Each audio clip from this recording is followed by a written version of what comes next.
అదే RTV app వార్తల్ని క్షణాల్లో చదివే అవకాశం ఉంటుంది. ఒక న్యూస్ పేపర్, ఒక టెలివిజన్ ఛానల్ మీ చేతుల్లో ఎప్పుడూ ఉంటాయి. రాష్ట్రానికి ముఖ్యమంత్రి అయి ఉండి ఏం మాట్లాడాలో, ఎలాంటి భాష ఉపయోగించాలో తెలియని నిజమైన రేవంత్ రెడ్డి. ఈరోజు ఆయన ఎక్స్ ఖాతా కావచ్చు, లేకపోతే ఫేస్బుక్ ఖాతా కాదు, ఆర్ఆర్ అని పెట్టుకుంటున్నాడు. ఆర్ఆర్ అంటే అర్థం ఈ రాష్ట్ర ప్రజలకు అర్థమవుతోంది రేవంత్ రెడ్డి అని. ఎందుకనంటే అలవిగాని హామీలు ఇచ్చి ఆయన్నే ఒక 420 ఎమ్మెల్యేలకు డబ్బులు సంతులు ఇచ్చి బ్రోకరిజం చేసి అరెస్ట్ అయ్యి జైల్లో ఉన్నాడు. ఆయన్నే ఒక 420 హామీలు ఇచ్చిన హామీలు నెరవేర్చలేక ఇలా అసహనంతో, అహంకారంతో మాట్లాడుతున్న ముఖ్యమంత్రి నిజంగా ఎందుకనంటే అసలు ఏ రాష్ట్రంలో కూడా ఇటువంటి సిగ్గుమాలిన, పనికిమాలిన ముఖ్యమంత్రి ఉంటాడనేది మనం తెలంగాణ రాష్ట్రానికి వచ్చిండు. సిగ్గుపడాల్సిన విషయం.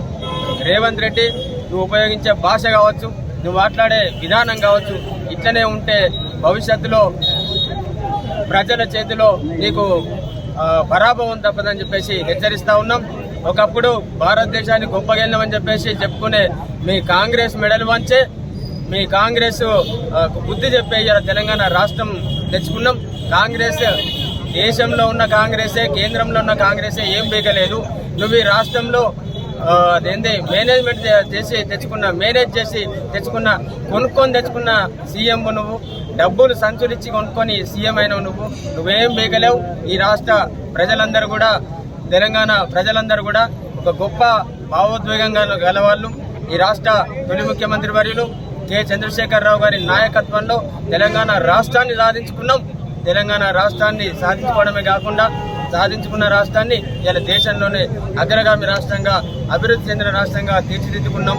కాబట్టి ప్రజలందరూ కూడా మళ్ళీ రాబోయే రోజులలో కేసీఆర్ గారి వెన్నట్టు నడిచి నీ నట్టి విరుస్తారు, నీ మెడల్ విరుస్తారు అని చెప్పేసి హెచ్చరిస్తా ఉన్నాం. ఖబర్దార్ రేవంత్ రెడ్డి, నువ్వు తప్పుడు మాటలు మాట్లాడితే నీ రెండోతనం బయటపడి తెలంగాణ ప్రజల చేతిలో నీ పరాభవం తప్పదని హెచ్చరిస్తా ఉన్నాం. ఖబర్దార్ రేవంత్ రెడ్డి. మరిన్ని వీడియోస్ కోసం ఛానల్ ని సబ్స్క్రైబ్ చేయండి. లేటెస్ట్ అప్డేట్స్ కోసం వాట్సాప్ ఛానల్ ని ఫాలో చేయండి. అండ్ లింక్ డిస్క్రిప్షన్ లో ఉంది.